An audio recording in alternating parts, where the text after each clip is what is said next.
and then access in the sideboard to cards like Divine Offering and Timely Reinforcements. Right. His opponent, David Perlman, is actually playing the white-green token deck, a really, really cool deck. He has 8 one-drop accelerators, 4 birds, 4 pilgrims, and then all the usual token-making cards. Midnight Haunting, he has Hero of Blade Hold, Geist Honored Monk, Blade Splicer, Garrick Relentless, Elspeth Tyrell, and for his, 3 Parallel Lives. That is cool. are those main? Main deck, 3 Wow. Parallel Lives.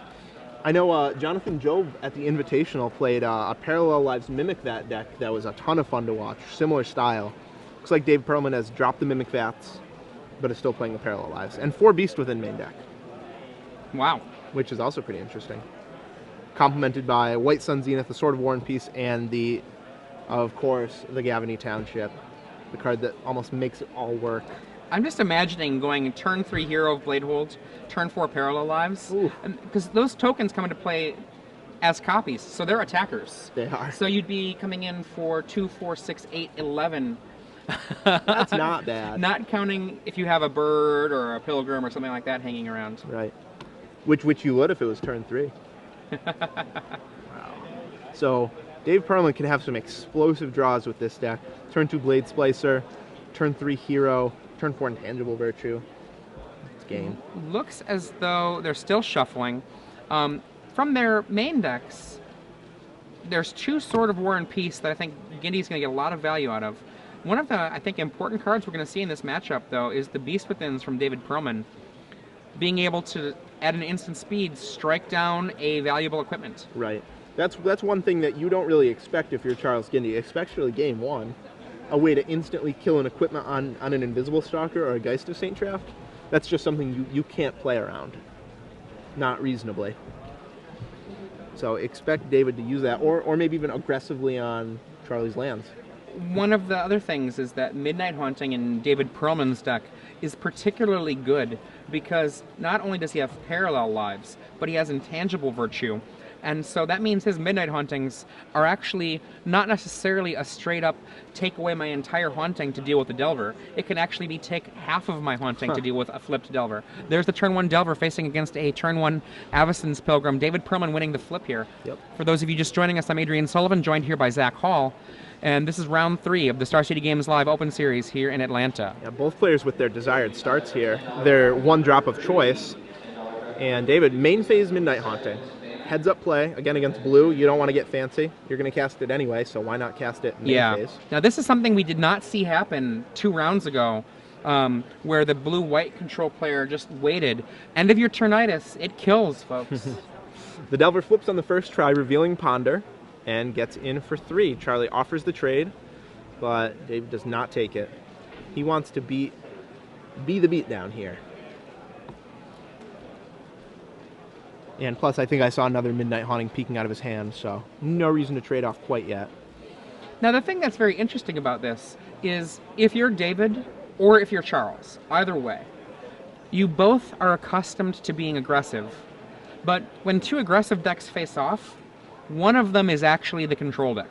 Right. I mean, for those of you who haven't ever read it, read Mike Flores' Who's the Beatdown. It's valuable reading. The decision about who is the beatdown, it matters, and that's where games are won or lost. Also, where games are won or lost are 2nd and 3rd manas. Charles Gindy has not drawn a 2nd land. Ooh, after pondering and shuffling, that's not going to be good for him. So, David cracks back for 2, and we'll see if he plays another main phase Haunting. Yeah, this is a... Go ahead, sorry. This is a double mulligan for Charles, so... A part of his struggle here is to find a better hand than he found. It looks like a Vapor Snag, I think. Yeah, he still no land. See a Merfolk Looter peeking out there, but it doesn't do him any good if he doesn't have any land. Just like we saw with Adam Prozac, he crawled back into the game, but what didn't end up winning. We'll see if Charlie can do him one better here. Another Haunting for David end of turn. 4 Power of Flyers on his board. David clearly takes himself to be the beatdown. He's probably correct, given that Charles is mana screwed right now. Yeah, definitely. He wants to end the game as soon as possible before Charlie can bring his extra cards to bear. No Intangible Virtue from David yet. So in they come, tapping way down for 4 more damage. Yep. Leaves back only Avacyn's Pilgrim for a blocker, and He does not. It doesn't look like he has a 4th mana either, so he's a little mana shy. Probably sitting on something like a Beast Within or another Midnight Haunting.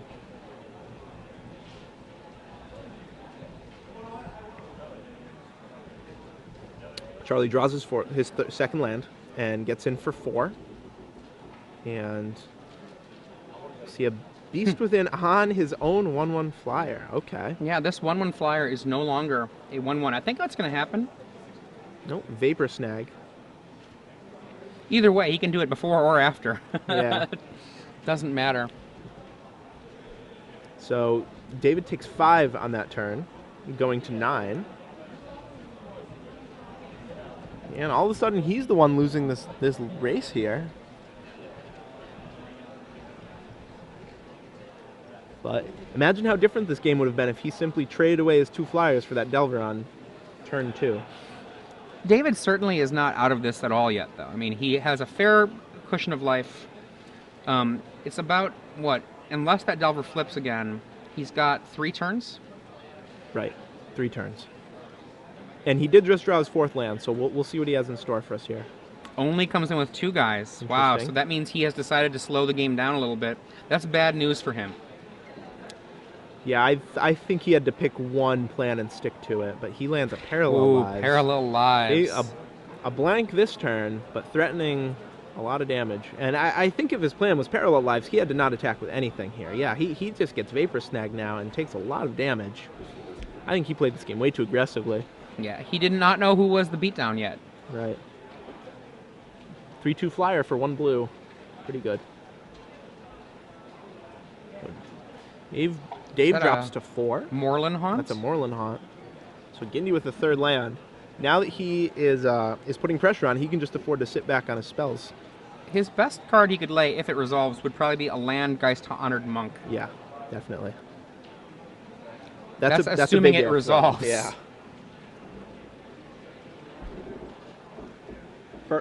For counters, Charlie only has 4 mana leak, but we haven't seen one yet this game.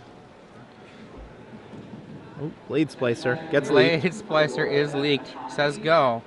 What do we see? Is it going to be instant or sorcery? I don't think so. If it was, he would just show it. Yeah, I'm not sure why he's thinking about this so long. It would have to be some sort of game-impacting instant or sorcery, like a Vapor Snag or something, but even so, I think you'd still show. He attacks with both. This offers David Perlman the chance to double block here to kill the 1, but that does mean a Vapor Snag or a or a Snapcaster or a Gut Shot. Nope, he just trades it up. None of those cards from Charles Gindy. So now the lowly Delver facing off against the lowly Pilgrim. David Perlman, though, at 3 life. Not much of a cushion. 1 flip from that Delver, and he's done. So again, he misses his land. He's sitting with a lot of 5-drops in hand. I'm sure he would love to cast an Elspeth right now. Attacks for 1. Boy. Plays another Pilgrim. A flip is death. And just... Death? And? Death or cake? Death. Death. So, Charles Gindy, despite mulling to 5 and only having 1 land, takes that one down while still at a pretty comfortable 11 life. And again, I think if David just didn't attack, he would have won that game. Oh yeah, I think if he had traded, yeah, I mean, he would have been at 18 or so life. Right. When we get to this late game. Exactly, and even if he does have to trade him off, he's still facing an opponent that's a mull to 5. So as long as you just trade cards with them back and forth, the mull to 5 is going to run out of cards much quicker than you will. Absolutely. And I think also what was interesting was when he Beast Within, he chose to say go with Beast Within in his hand when Charlie only had 1 land. Yeah. It was mana screwed. So a lot of ways he could have played it.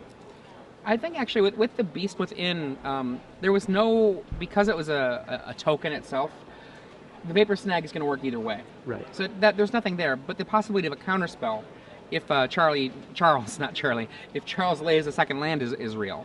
I guess I don't have as much of a problem with that, just because the card that matters gets him either way. True. So, looking at What the are they going to sideboards, do? yeah. David, in his sideboard, has 3 Autumn's Veil, 3 times Reinforcements, a pair of Naturalized, 3 Oblivion Ring, and the playset of 4 Gut Shot. So we'll definitely see Gut Shot. I have to imagine that we'll see Autumn's Veil. I think Autumn's Veil is not great, but it's not terrible. Right. It counters a Vapor Snag, and it counters counterspells. Right. And it's a great surprise card, especially costing only 1 mana. I think the Oblivion Rings and the Gut Shots are the most likely cards to see coming in. Honestly, though, Timely Reinforcements is also really solid. Yeah. The problem for David with Timely Reinforcements is that sometimes it's just game 6 for him, which might not be good. Sometimes it's nothing for him, because he might be being the beatdown in that game and have his opponent just on the back foot draw Timely Reinforcements, and it's like, well, I guess I won't put any more pressure on you. Yeah, exactly. I don't think we'll see Oblivion Ring for this game, simply because Charles didn't show him any equipment, nor did he show him an Invisible Stalker or a Geist. And all of those sort of denote equipment. He didn't show any of them, so I bet we'll see Oblivion Ring for game 3, maybe not for game 2. Okay. So, how about from Gindy? From Gindy, I think one of the things, Gindy did not see very much from his opponent.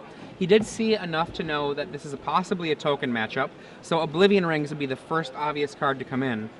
And then also, he saw the Parallel Lives, so that's more than enough to be like, oh, tokens, which means lots of instants and sorceries. I think Negate is a real card to bring in.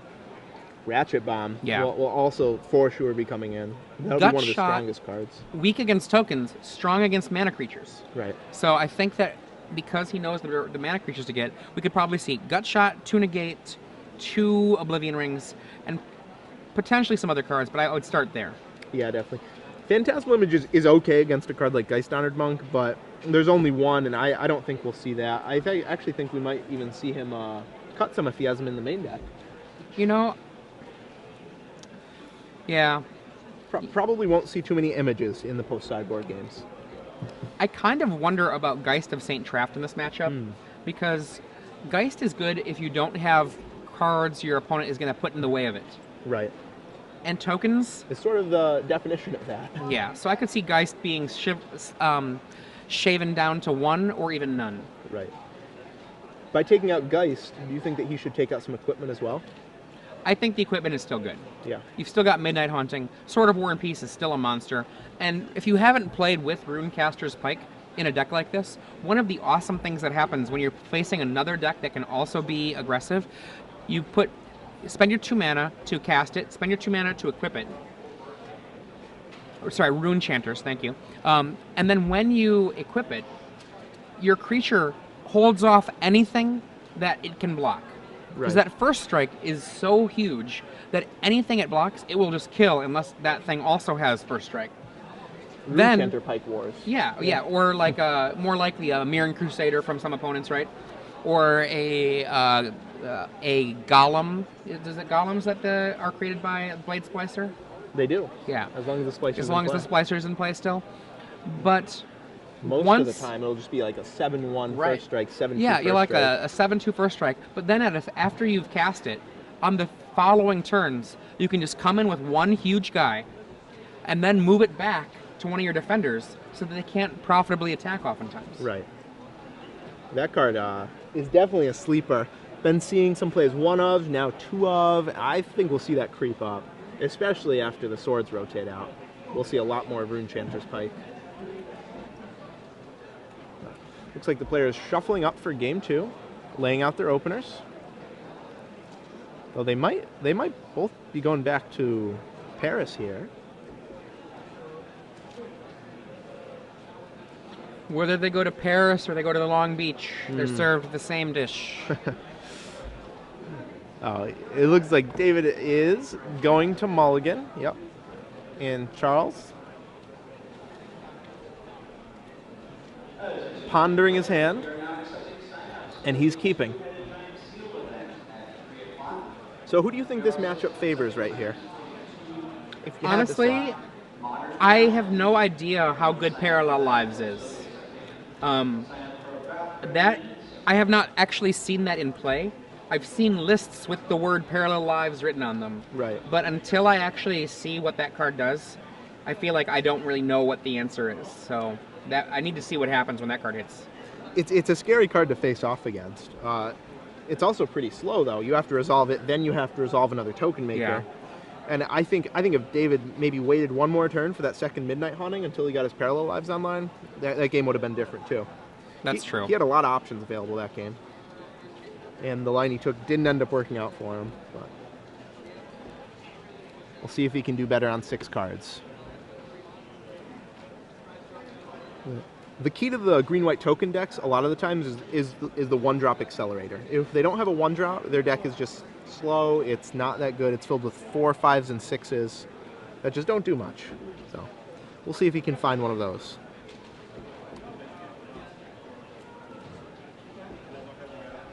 And he might be going for a double mull. Oh, wow. I think he doesn't look happy about it, that's for sure. Charles is like, well, I won on a double mull, and why can't you win on a double mull? Don't talk to me about double mulls, kid. Yep. Exactly. So, David shuffles up, indeed going to 5. So the nuts 5-card hand would probably be Razorverge Thicket, Avacyn's Pilgrim, another land. Maybe 2 Razorverge. Sure. Garruk Relentless, I would have to imagine would be in there. And that's a card I think we haven't mentioned so far this match is Garruk Relentless. Yeah, that's one of the real monsters for this matchup. Yeah, if David can resolve a Garruk Relentless, it's not going to be good for Charlie. He has 6 Shroud Creatures, but that's it. Other than that, it's not good. All right, so here's the 5. Forest. There's a Pilgrim. Land. Yep. It's actually 4? Did he triple mull? No, that's 5. That's 5. Oh, yeah, it's 5. Okay. Well, look at that. Thicket, Pilgrim. Yeah, there we go. The beginnings of the perfect opening. Delver. Oh, unfortunate. So there's a land. That's a hero. So I think I see a land and a hero right now. Is that a Blade Splicer as well? Nope, not a Blade Splicer. He's just attacking for 1. It's a brave attack. Almost daring Gindy to block. Intangible Virtue wouldn't be terrible.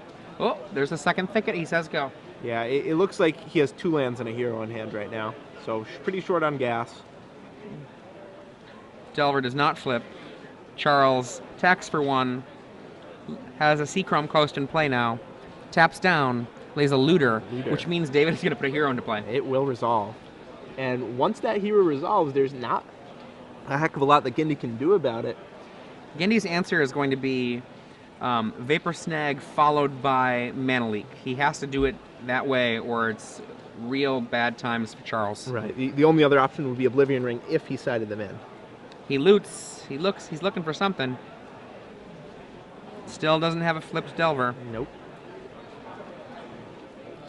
And the lesson, if this game plays out like I'm thinking it's going to, is that you should make sure to mulligan in game 2 because it increases your chance of winning. Right. Mulling to 5 in game 2 so far has been super effective. Yes. As well as game 1. The actual lesson might more readily be don't be afraid to mulligan to 5. You can get draws that will do it. An unanswered hero of Bladehold, as we're seeing. Oh, Vapor Snag buys him a little time. But that hero's just coming back.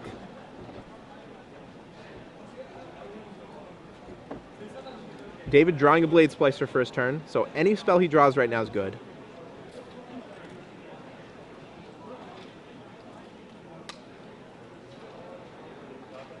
And trying to decide which one to play. Finally decides on attack for 1. And tap out for hero. The Pike not incredibly effective yet. Nope. Right now it's doing its best. There we go. Boy, Vapor Snag. The existence of Vapor Snag, I'm not sure I would have swung with that Avacyn's Pilgrim. I probably would have held it back to trade with an unflipped Delver. As it turns out, it wouldn't have done it. But that's hindsight. Now they get in for 4. Hindsight is something, right? I've heard that before. Yeah. Geist, look at this. Coming in for a hugely aggressive attack in the coming turns. Yeah, that's going to be very bad for David. Even if hero eats that Geist, that's going to be a huge amount of life. It's going to be at least Hero 9 can't even life. eat the Geist. Not with the pike on it, Yeah. you're right. It's going to have to be Blade Splicer. Blade Splicer does do a little bit of work in delaying And a second. a little bit of damage there, right? Like you can chump with your blade pulls. Right, or you can just block with a 3/3 first strike. Oh, does he have 2? He has 2 Blade Splicers. So those golems have double first strike. And if you're unfamiliar with double first strike, it works exactly the same as normal first strike. Pretty awesome. Yeah. So Merfolk Looter discards a land, filtering Gindy's draws right now. Further pushing his advantage.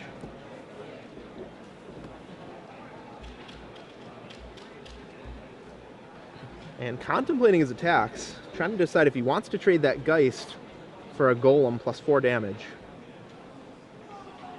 I actually think I would just want to put the pike onto the flipped Delver, the Insectile Aberration, and swing in for, I believe, 5. I think I like that too, because that leaves David at 7. Next turn he can just attack again with the Geist and end the game.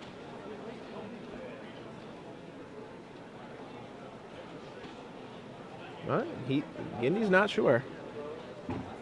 He equips the Geist. Wow. Oh, maybe. Okay. Still thinking about it. Well, if he makes a mistake, he has 2 mana left over to re-equip. Here they come. The Geist. There's going to be an angel coming with. The attacking invisible hand angel. token. The invisible hand of the angel. Yep. So, Golem, of course, trades for Geist. David takes 7 down to 5. And unless he has an answer for that Insectile Aberration, he will die. Not that he has many in his deck.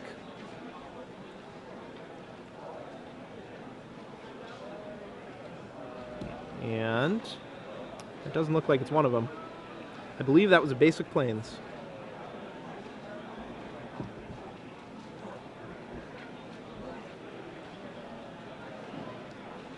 So, from the looks of it, Gindy's going to win Game 1 on a Mull to 5, win Game 2 on his opponent's Mull to 5, mostly on the back of Delver of Secrets.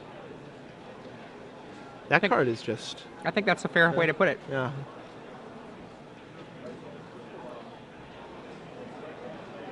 Hero, not really particularly relevant. Nope. There is a lethal Insectile Aberration there. Yeah, David pretty much just going through the motions right now. There's no card in his deck or sideboard that can save him right now. Charles, all he has to do is attack. Oh, Well, loot there's first. nothing wrong with looting. We'll play it safe. Loot first. Dispatch is a Dead. possibility. That's There it, you go. Right there. There's the hand. Gindy wins, advances to 3-0 at Star City Open. If you're just joining us, we're coming to you live from Atlanta at the first stop of the year, Star City Games Open Series. Right, and we just finished our round 3 matchup, which we saw Gindy win 2-0. So, green-white tokens, a deck that probably needs a few more cards to be truly competitive, sort of like the mono-blue deck. Parallel Lives, one of the weaker cards in the deck, I think, just needs a few more cards. And Innistrad's token theme means that it'll probably get some from the new set. You know, I love Innistrad so much, and I've been worrying about Dark Ascension, but you know what? I bet you they're going to hit it out of the park anyway. I bet they will. And speaking of Dark Ascension, at StarCityGames.com, you can pre-order Dark Ascension boxes, cases, fat packs, and more for some of the lowest prices available online, and receive 1 free month of Star City Games Premium for each booster box that you pre-order. Dark Ascension, of course, is the highly anticipated second set in the incredibly popular Innistrad block, so don't get caught short. Pre-order Dark Ascension today at StarCityGames.com. Right. So, what do you think the new Sorin is going to look like? Do we have the name yet, or is it just Sorin? I don't know. Well, you know, before though, we asked about, I believe, Jar of Eyeballs. The jar, right. Let's see if we have any thoughts about Jar of Eyeballs. I think we had quite a few thoughts. Let's see. Okay. So Ken Burrell says he thinks that you sacrifice a creature to get mana to cast spells, kind of like a food chain effect, which is pretty interesting. Ken Burrell, you are a genius. I like that. Yeah, me too. Okay. Jar of Eyeballs should be something that taps and lets you view an opponent's hand. Probably that's I like probably that. not going to be I it. like that though. It's nice flavorfully. It would have to do something else. You have to look at something though, right? Right. You have to look at something. Eyeballs, right? Maybe it's scries. Someone suggested that, but they sort of just did scry with crystal ball.